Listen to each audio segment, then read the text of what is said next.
Hey there, Bruce, and welcome back to Misericorde, Volume 1. We are in the Misericorde, preparing to ask Catherine about what she saw. It's going to be a long preparation. I suppose that means it's Moira's turn. Oh, we're telling scary stories at the moment. Oh, really? Well, I have to think. Something often said before believable stories. Look who's talking. I've been waiting for an opportunity to jump into the conversation more actively. I've been worried that my relative silence was conspicuous. The banter between the sisters had been so acerbic that I thought my contribution would fit right in. Unfortunately, it seemed I'd missed the mark. Huh? Because, yours was really short and... Okay. She might as well slug me in the gullet. I looked around at the others who seemed to barely register our exchange at all. Presumably they were all opting to remember this embarrassing outburst forever, something to gossip about the way they had about Angela earlier. I was often unsure about who I was exactly, without purpose defined by my cell. As an anchoress, I knew exactly what I was meant to do and where I fit into the world. Removed from the cell, I was utterly blind. I tried new attitudes and mimic behaviours to find something to fit me, but all I could hope to amount to was being someone else's private joke. I do have a good story to tell, actually. I think it might count. Do tell. Well, one night I was walking past the cloister, and a little bit of gravel worked its way into my shoe. Terrifying. Let the woman finish, Flora. It's no problem. I stopped to fish the little rock out of my shoe. I leaned against a wall, and when I looked down, I realised that there were some odd footprints along the path.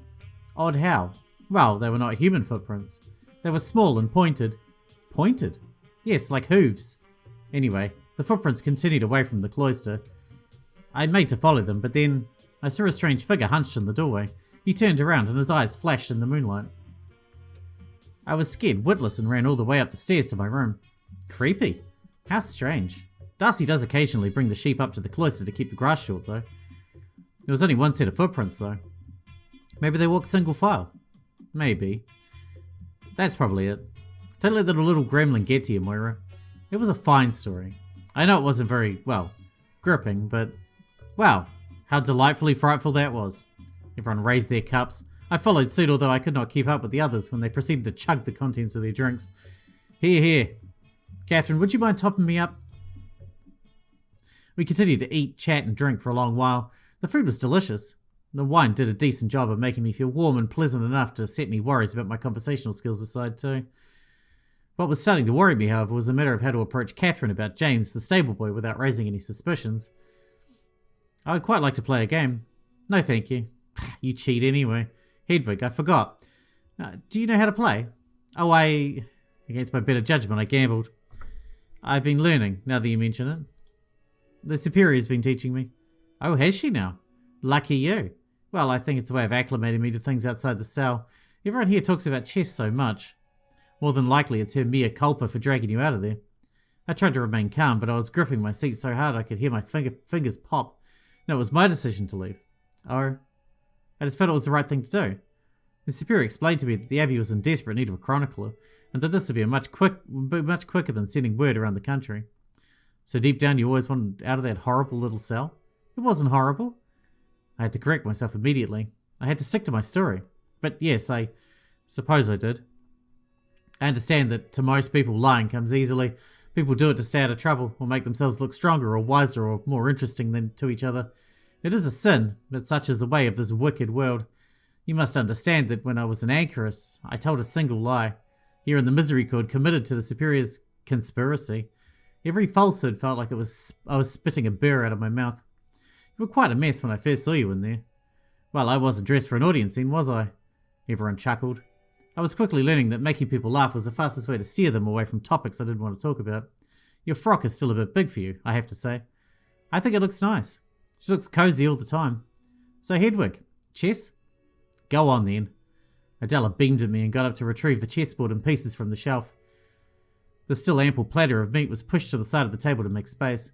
One of the wineskins came dangerously close to falling to the floor before Catherine caught it. That'd be a waste.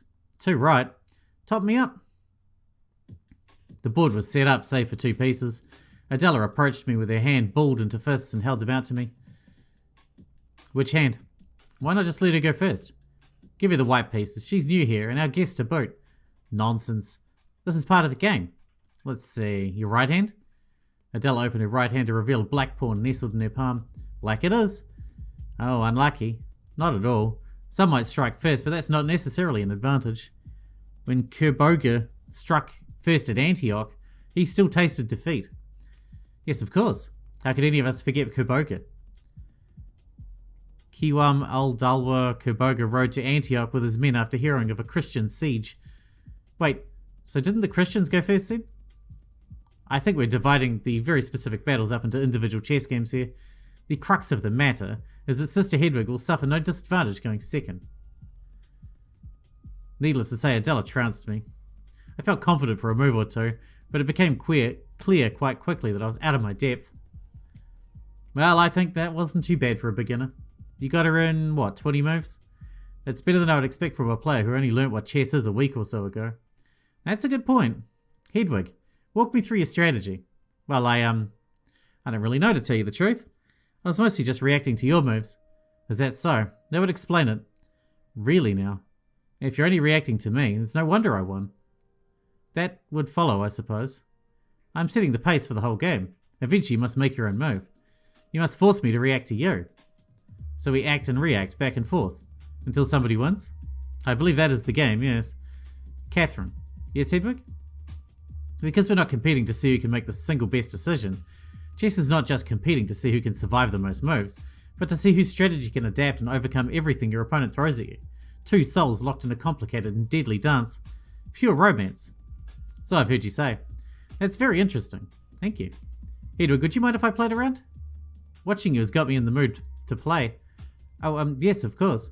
A fine idea. Rotating chairs. Who can stay in the victor's seat the longest? I can guess. You're welcome to challenge me as well, Sister Flora, if you feel you deserve to dethrone me. Flora rolled her eyes and I got up to offer my seat to Moira. The tight group had formed around the table to watch Adela and I play, scattered somewhat. Margaret walked over to the shelf to peruse the entertainment on offer, and Catherine sat down closer to the fireplace. She brought a wineskin with her and poured herself another cup as soon as she was situated. I craned my neck over Charity's shoulder to try and watch Moira and Adela's game. I found myself surprisingly eager to learn some new tips. However, I was quickly interrupted by Catherine calling from across the room. Hedwig, have a drink with me. Oh, yes, of course. I pulled up a chair next to her as she poured me a cup of wine. There we are. This is good stuff. It's very flavourful. It's made here, you know. The only reason this wretched place exists. The only reason, surely that's not true. Abbeys are a source of wine and money. An absolution for people willing to give them money. Believe me, I'm very well acquainted with how these places really work. You and I are very similar, if you can believe me. I do apologise if I've made you feel lesser than some of the others. Not at all. I was once like you, alone and confused in a place very different from what I was used to. Of course, you left your position by choice, but nonetheless. I could not correct her, especially as this topic had nearly bubbled over very recently, but I wanted to, desperately. I, on the other hand, was ripped from a perfectly comfortable life for a variety of unjust reasons. You were forced to become a nun? That's not right. I mean, I would choose no other life for myself, but my goodness, you really were locked away for a long time. That is quite common, even if my particular circumstances are outstandingly unfair. It's very easy for a family to get rid of a woman that they're not fond of. I was once the lady of a great house, which came, of course, with certain nasty politics of its own. In that aspect, it was not all that different from living here. Really? The politicking, just the politicking. The clothes, the jewels, the freedom. I would put up with the ghastly parlour games to have all that back. I wasn't sure what politicking at the Abbey she was referring to, but this is no time to get hung up on the little details. So what happened? If you don't mind my asking. I stepped on some of the wrong toes in high society, put some noses out of joint, and was accused of some unsavoury things I'd rather not repeat. And so I was offered the choice of facing the court and likely an execution, or taking the vows. I chose the latter. At least I could still grab onto the barest threads of life's great pleasures here, occasionally.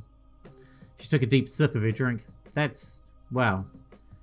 That just isn't right. I mean, this place seems pretty fun. I could probably live here if I'm going to be drinking wine all day.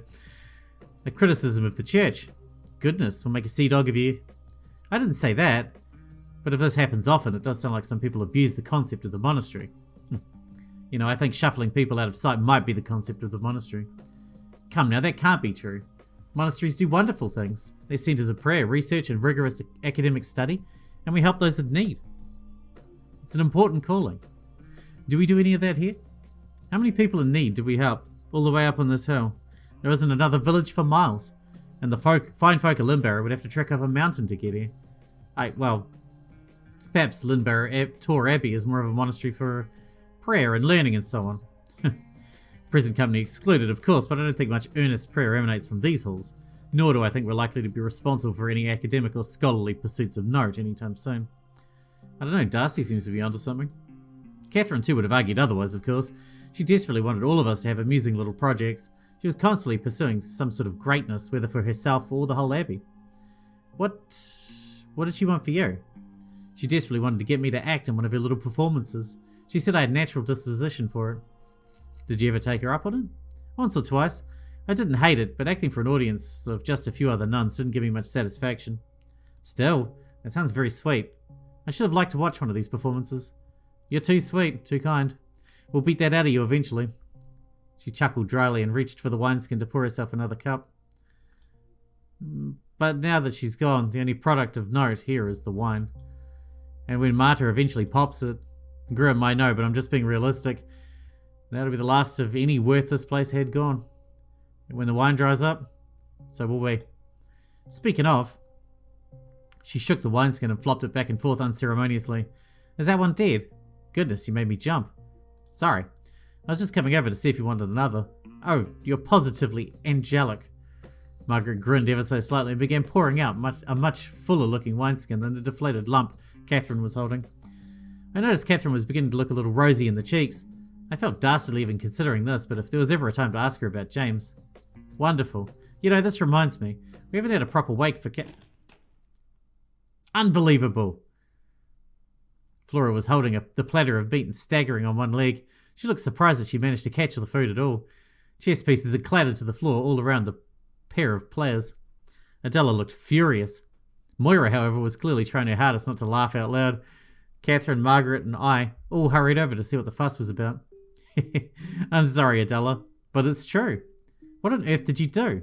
She used underhanded tactics to try and eke out a pathetic victory. Oh, come now. I was just playing normally. And how's that? She's taken every piece possible, whether it was logical to do so or not. Oh no, here we go. Another argument about bloody Maiden's chess again. I wasn't trying to do anything malicious. I just captured a lot of pieces, I suppose. You captured every time it was even remotely possible, even if it wasn't strategically important. Violence for the sake of violence. Total barbarism. Passionless, ugly brutality. Was it really every time it was possible? Yes, do not pretend otherwise. Oh dear. Hand on heart, I promise I was not playing by Maiden's rules on purpose. I was just, well, eager? Eager to prove myself. You're very good at chess. I thought that being aggressive would be my best strategy. That could hardly be called a strategy. You and Hedwig played just the same. Well, there is one small difference. I won. Raucous laughter went up from all of the sisters, all except Adela, who looked like she might need to be physically restrained from bleeping onto Moira like one of the bears Angela was so worried about. I demand a rematch. A rematch where we understand we're playing the same game by the same rules. The rules of real chess, not this oafish perversion. If it'll make you happy. We all set to work, righting the table and finding all the scattered pieces that had found their way across the room. How do you win by doing that? Surely you'd just lose if you just took all the pieces that you possibly could. I don't see how you could possibly win like that, especially against someone who's good at it. Any requests? Margaret had managed to sneak up behind me as I was bent over, picking up a wayward pawn. Sorry. I stood up, turned around to see her idly strumming a bulbous wooden instrument. I think it's about time for some music. Is there anything you'd like to hear? I bit my lip. I wasn't sure how to answer this question without sounding icier than I wanted to be at the moment. I was trying to make friends, not alienate anyone more than I already had. Oh. Silly question. My apologies. Well, not silly. I appreciate it. Just, you know, they really should have given you an instrument in there. A flute, perhaps. I never felt like I needed one. It might have been fun, though. She started plucking the strings and bobbing up and down, a slight grin emerging on her lips. She swayed side to side a little bit and kept her eyes on me the whole time. Another silly question, but I may as well go for it. You do know what music is, right? Of course I do. I heard it occasionally as a little girl. And there's lots of it mentioned in the Bible. Joyful noise, yes. I'd be curious to know what you remember from before you were interred, though. Well, I vaguely remember one about summer. Summer is Icumen in? That must be it. That's quite old. That's something Marta would have considered out of fashion. Well, I never claimed to be a particularly fashionable child. Summer is Icumen in. Ilhood sing... I don't know. Yes, that's the one. It's a fun one. Want to sing it? Oh, no, Everyone. A little musical accompaniment for the clash of armies, yes? I flushed red as everyone turned to look at us. All of the pieces had returned to the chessboard. The sisters were crowded around, save for the pawn that I held in my hand. Adela held open her hand and looked at me expectantly. Instinctively, I tossed it. She snatched it out of mid-air and gave me a little smile as a cheer went up from around the room. Margaret played a single note. Perhaps it was the wine, or perhaps hearing everyone cheer for my expert chess piece throw had gone to my head, but I didn't protest. Instead, summer is ecumen in. Growth said and bloweth med. Despite my initial bravery, I could feel myself turning redder and redder. However, once Margaret chimed in, the rest of the room did too. In short order, nearly everyone was singing along as Moira and Adela began the second game. I had no idea if I was anywhere close to the right tune or pitch, but it didn't matter. There was something intoxicating about hearing everyone together, loosely guided by Margaret's lute strings. The song lasted for several chess moves. When the song ended, everyone was clapping and laughing. Even Flora looked amused, her usual frown twisted into something like a smile. It's bloody winter, though. All the more reason for a summer tune. Hear, hear. Cups clunked together as everyone toasted. Moira and Adela's game continued apace. Adela looked like frustration was getting the better of her again. Her moves began to feature loud punctuation. She was practically thrusting her pieces into the board. It looked like playing with a different set of rules was making Moira take things more seriously. She looked thoughtful and took to tenting her fingertips under her nose and leaning forward between turns. Even without Moira using her old strategy, the amount of pieces was dwindling fast. Adela was certainly being more aggressive. She had navigated her queen into a domineering position on Moira's side of the board, close to her king. I think I have you. No.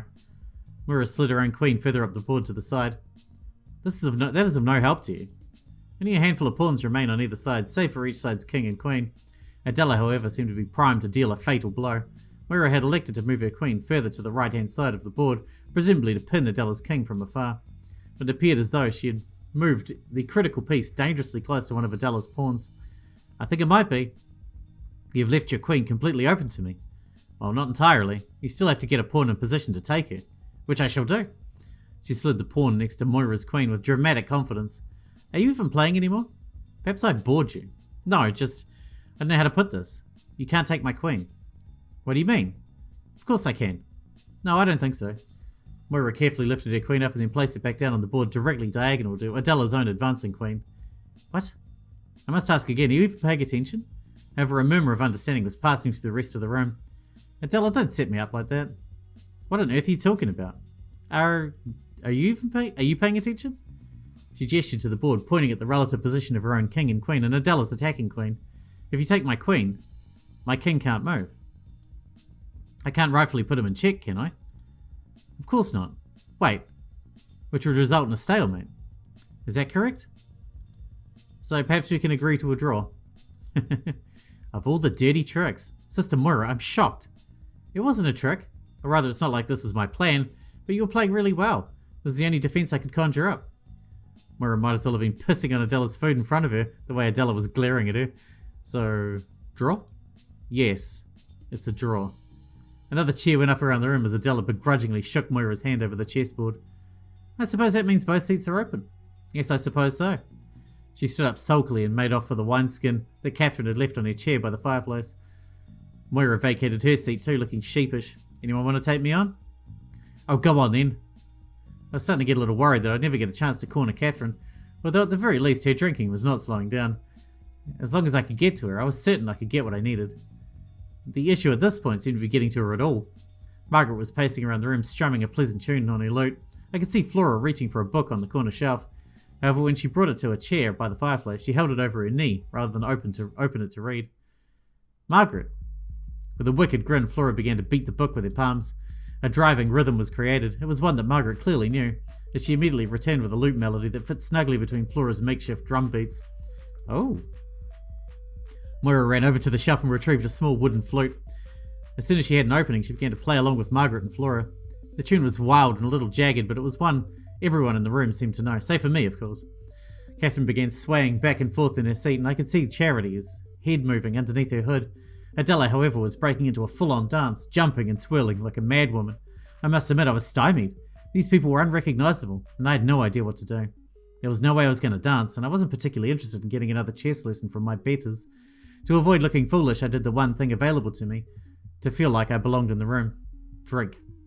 I was no stranger to wine. I had it with every meal, even when I was still an anchoress, but this was a new experience. Nobody in the room was drinking to quench their thirst. They were all drinking for the sake of drinking, chasing a stupor that was expressly discouraged, if not outright forbidden by the texts of all of them held sacred. Then why did they drink wine instead of water or I don't know, something else? What was I to do?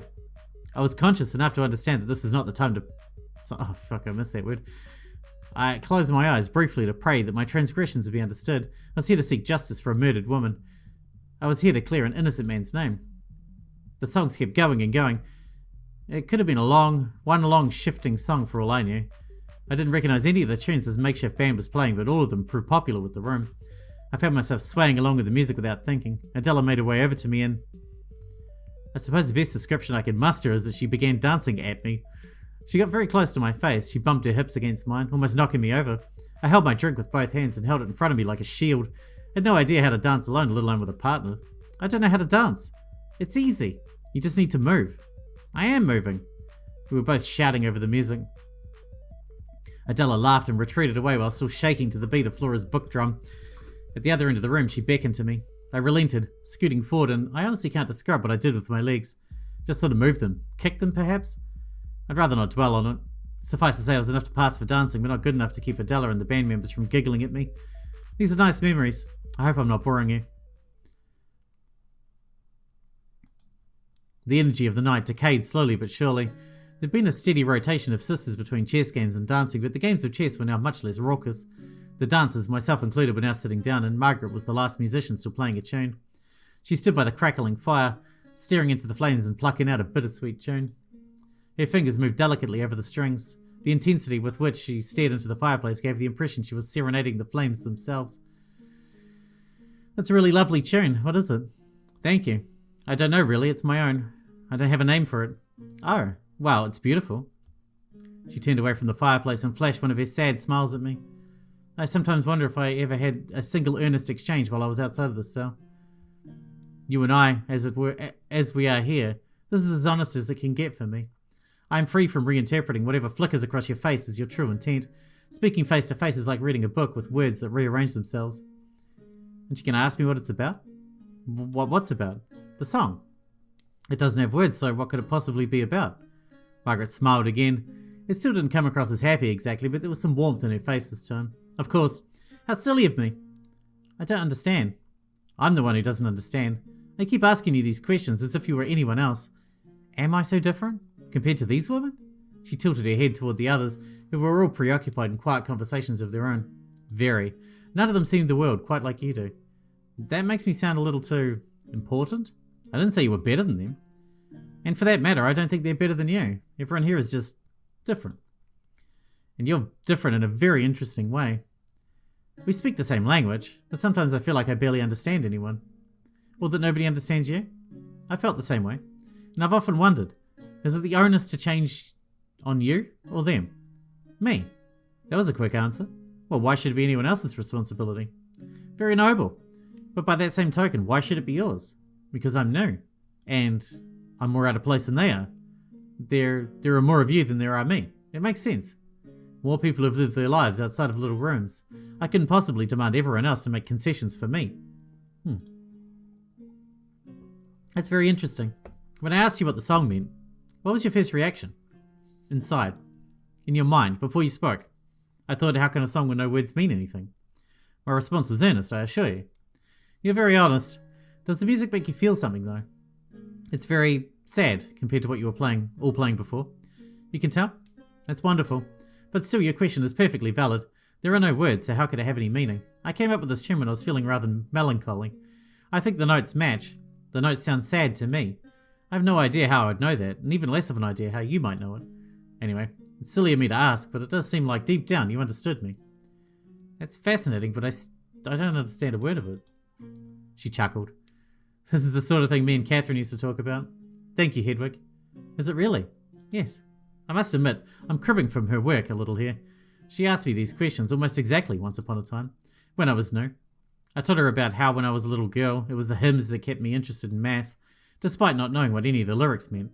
She laughed and said that it was proof that God was in the music itself. I didn't understand what she meant this at the time. I didn't agree. I might still have some complicated thoughts about all of it, but whenever I play the music, I think about that. I miss her laugh. She began to pluck a new tune on her instrument.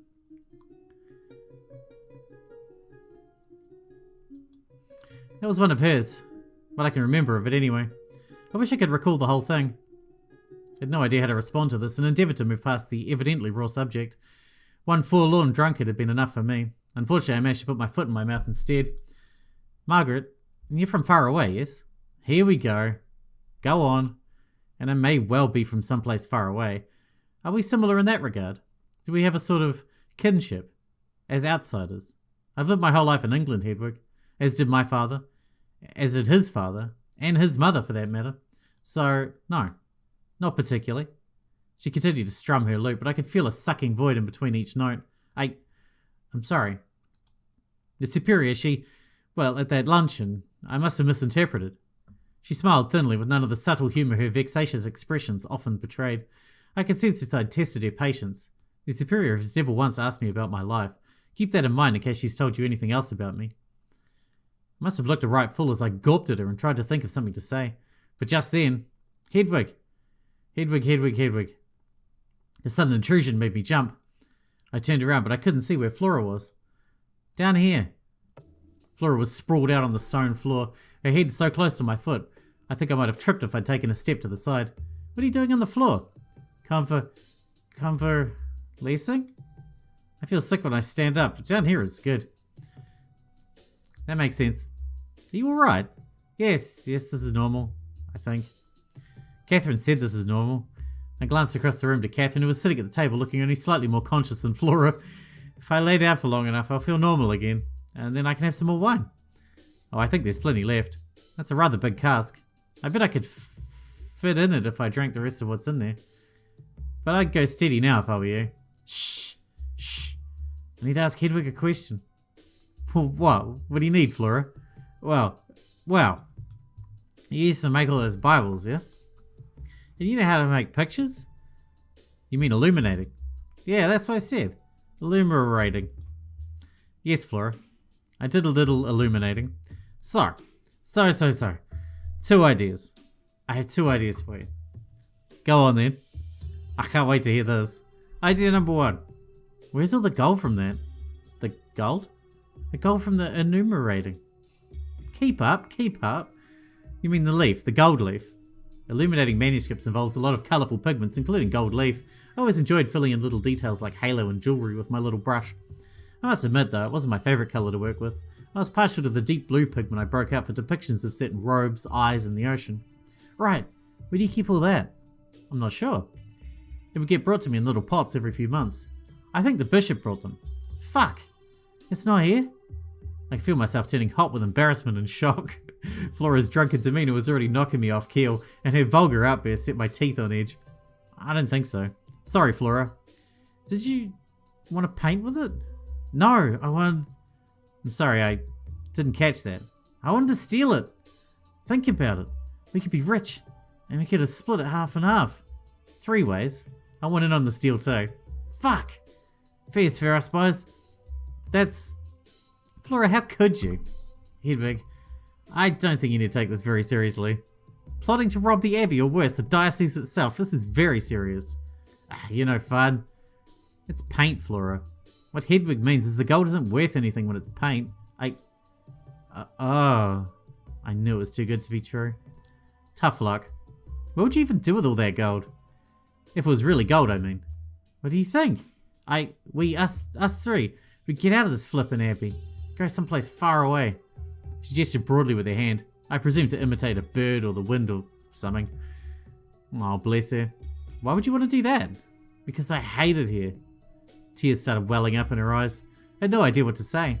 Flora, let's get you up. Come on.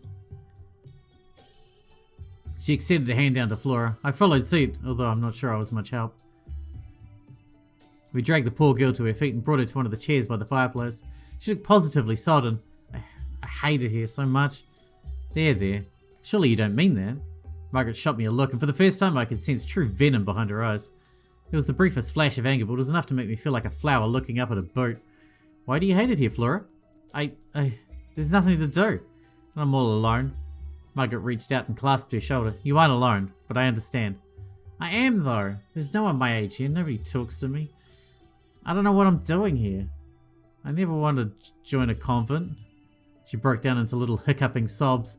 Margaret got down on one knee and squeezed Flora's hand in hers. I was too much of a coward to follow suit. All I could do was stand there stupidly, hoping that some of the immense pity I was feeling would be detectable to Flora and Margaret. I wanted to help, but I had not a single earthly idea what help looked like. You never had a chance, did you, Flora? Flora shook her head. I miss Catherine. I do too. She would talk to me. She was your lot's age, but she at least knew how to listen. She was the only one who felt like a real sister to me. I opened my mouth to point out that sister was merely a title, but thought better of it. Catherine made time for everyone. I'm sorry if it feels like we haven't made any time for you, Flora. I can try harder. But I like being alone. She started sobbing again. I was bewildered by this contradiction, but Margaret just smiled. I do understand. I really do. Us old fogies aren't much fun to be around, are we? Flora shook her head and Margaret chuckled. We're all you have, I'm afraid. Not if I leave. You can't leave, Flora. None of us can. Our vows are perpetual. They don't have to be. I mean Hedwig. She pointed at me weakly. Hedwig broke hers and she was an anchoress or what have you. That was different, Flora. How? I had an answer for this, but I could not share it. Instead, I had to stew in an uncomfortable silence between the three of us. I'm certain that's a more complicated situation, Flora. Or maybe I could be complicated. I'd be happy telling people it was complicated if they asked how I could leave. There's always other convents you could transfer to one day. You could go to London or Spain. I'm sure they have a lot more nuns your age and abbeys that aren't in the middle of nowhere like our boring old place. Remember when Catherine and you were planning a visit to Italy? Yeah. Maybe we can try and put something like that together again for you. I just hate to see you break your vows and throw your life away. Would that be so bad? Yes. The two of them turned at me inquisitively. A trace of the same rage I sensed earlier flickered behind Margaret's eyes, but I forged onward. Take it from me, Flora. Don't break your vows. Your life might feel difficult sometimes, but those struggles are nothing compared to the regret you would feel breaking that oath. If the guilt didn't consume you, the world would. No man would marry you. No lord would want your service. You would have nowhere to go but back to the church, and then you'd be right back where you started, feeling all the same things, with the added yoke of despair that no matter how hard you threw yourself into the work, no matter how much you believed in your vows this time, that you'd made that choice, that you were once an apostate. That's a millstone you could never take off. Flora looked ready to burst into tears again. Margaret cast her eyes to the floor. How would you know? Because that's how I feel every day, Flora. Sister Margaret is right. My choice was complicated. But I've regretted it every day since, and I will for every waking moment of my life. You don't want to end up like me. Hedwig is right, Flora. Leaving this life can be very tempting, but there's nowhere else to go. I don't know. I don't know if that makes me feel any better. I can't imagine how it would. I promise I'll do whatever I can to make you feel more at home here. Hedwig will too, won't you, Hedwig? Yes, of course. Thank you. She sniffled and pulled her hand away from Margaret's. She twiddled her thumbs together in her lap and feebly attempted a smile. I guess it's just the wine. I mean, where would I go? You can still travel the world if you really want to. There's no reason we can't ask the Superior to send you somewhere nice one day. We just don't want you to throw your life away. Believe me, everyone in this room has been where you are right now. Really? When I was your age, I once tried to escape in the back of the delivery cart. I was going to hop off in a village and get a boat across the lake. From there I'd hitchhike to London, marry a wealthy man. Maybe a visiting dignitary or something of the sort. I had big ideas. Why didn't you? Margaret grinned. Her eyes were slightly glassy. Catherine had more or less the same conversation with me that we're having with you right now. She begged me to stay. She asked what she could do to convince me. And? Well, that's when I said I wanted to play the lute. We all remained silent for a moment. Flora? Forgive me, but earlier you said you had two ideas. Was there something someone could do? Oh, that? No, it was nothing. Go on. Tell us. Well, I was going to ask if you could teach me what you know about illumination, Hedwig. After all, you need some skills if you're ever to leave, wouldn't I? You want to steal a bunch of gold paint to fund your life on the run as an artist? Margaret started to giggle. Flora looked affronted at first, but eventually joined in with a quiet chuckle of her own. Shove off. No, I like it. It's better than my plan was. Well, I'm rubbish at drawing, so a bit of a non-starter. Hedwig will teach you. Won't you, Hedwig? Margaret's tone was light, but she was looking at me with grim intensity. Of course I will. I can't promise much. I've only ever worked on illuminated Bibles, but just the basics. That's all I need. That's right, it'd be good to start somewhere. Catherine taught me about music, and she wasn't exactly Hildegard. Flora stood up from her chair. She was wobbly on her feet, a reminder that she was still very, very drunk, as she lurched towards me. She threw her arms around me unannounced, making the second time this evening I had no idea how to respond to someone's touch. Thanks, Edwig. You're alright, you know that? Well, give the lady some space, Flora. She probably doesn't want to smell your wine breath. Why don't you go eat something? Flora released me from her embrace and gave Margaret a vaguely affirmative hand gesture. She spun around on her heel, still a little unbalanced, and wandered off toward the table. Goodness, I haven't seen anyone get that pissed in a while. Did I say something wrong? I don't think so. I think we did the best we could. Did you mean it? Mean what? About breaking your vows? Do you really feel that way? Oh, yes. There was no sense in walking things backward. Huh. Why'd you do it then? In retrospect, I probably would not have made the same decision. That's why I felt it was worth telling Flora. Margaret nodded thoughtfully. Well, lovely chatting with you. She picked up her lute from the chair next to the one Flora had been sitting in, and then left to put it back on the shelf. Crumbs, what's gotten into Flora? Catherine wandered over to our side of the Misericorde, nursing a drink in one hand and resting the other on her hip. Oh, I think she just had a little too much to drink. Too right. I heard her bawling over there and thought to stay out of it, but now she's at the table yammering on about cats. Alright, with that, we're going to wrap this one up because I let this one run on way too long. So now, I guess, we're talking to Catherine. It's our chance to ask about, was it James? The stable boy? The delivery boy? I don't know. Anyway, hopefully that happens next time. Till then, thanks for watching, Bruce. I'll see you in the next one.